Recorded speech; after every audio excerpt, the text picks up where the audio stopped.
Hello, good morning mga kapatid. Eto na naman tayo.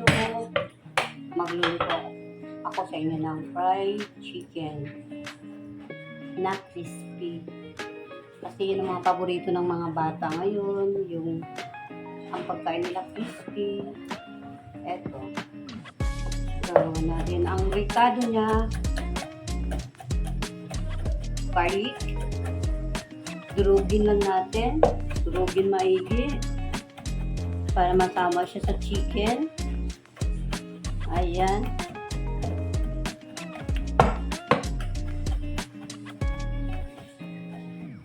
Lalagay natin siya sa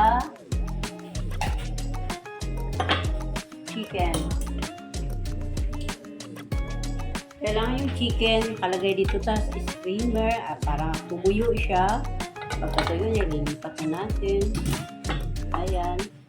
Lagyan natin ng garlic. Isama natin ng paminta.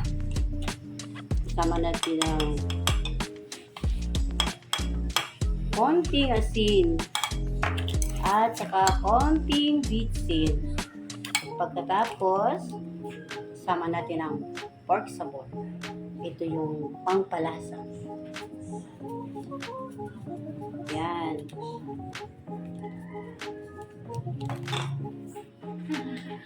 Mix lang natin ng mabuti. Ayan. Mix talaga. Mix muna.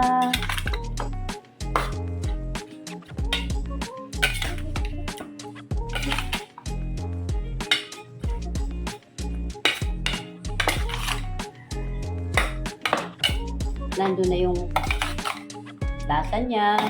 Mayroon siyang asin at pabitsin. At ang ricado niya lang ay paminta at saka bawang. Yun lang pinaka-importante na ricados niya. Ayan. Ito din ang pinaka-importante. Kailangan mayroon ka nito. Sa mga prito na fried chicken, kailangan nyo ito.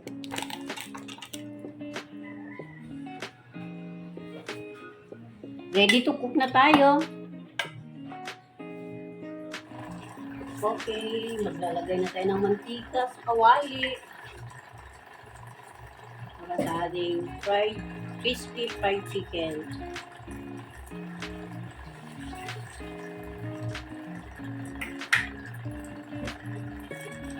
Kailangan lang siya ng mainit na mainit bago ilagay yung chicken.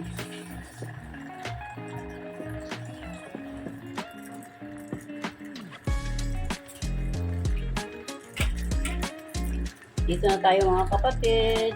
Ganyan lang gagawin natin. Lagay sa harina ang chicken. Kasi may timpla naman siya. Yan. Lagay. Make sure lang na talagang mainit ang mantika bago ilagay ang mga chicken.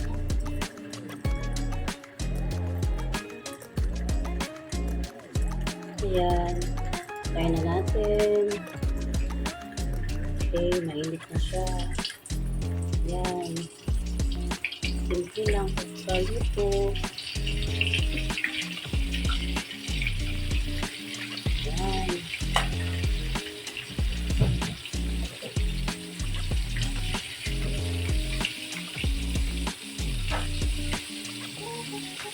Ayan mga kapatid.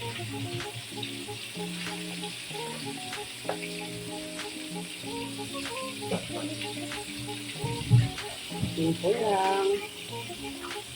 Very easy.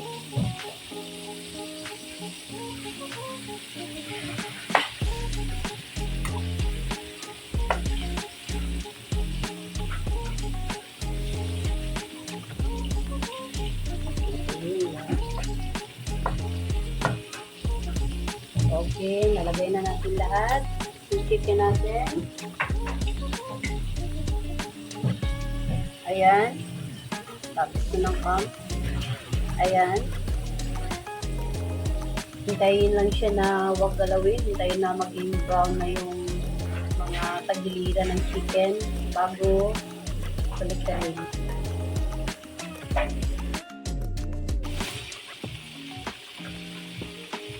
Ayan mga kapatid, nag-brown na. Pwede natin siyang paligsahin. Ayan. Matag na siya. Matagid lang. Very easy. Ayan. Ayan. Hintayin ka natin hanggang sa mag-red na siya. Hanggang sa pwede na siyang kainin.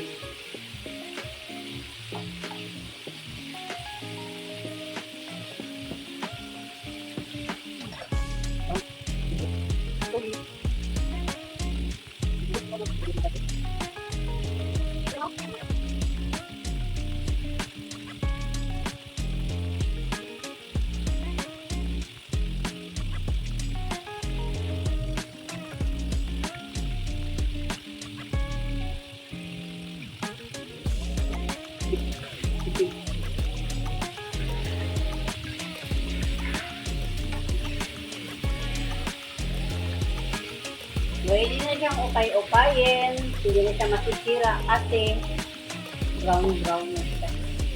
Wala nang problema. Ay, upay-upayin pa.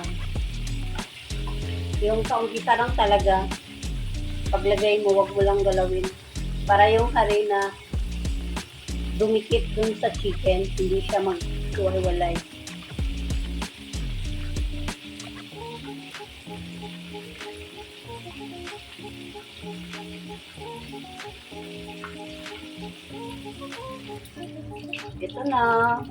Ito na ang ating fried chicken. Ayan.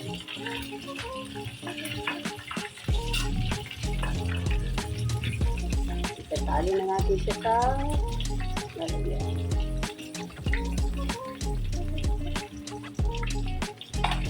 Madali lang siyang gawin.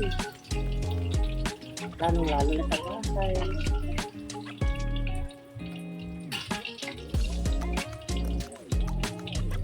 Hindi kami nagbibili ng ulam talaga.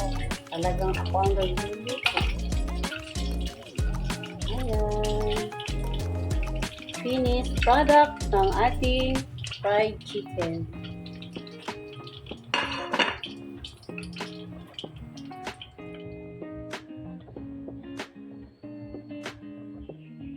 Yung ating chicken.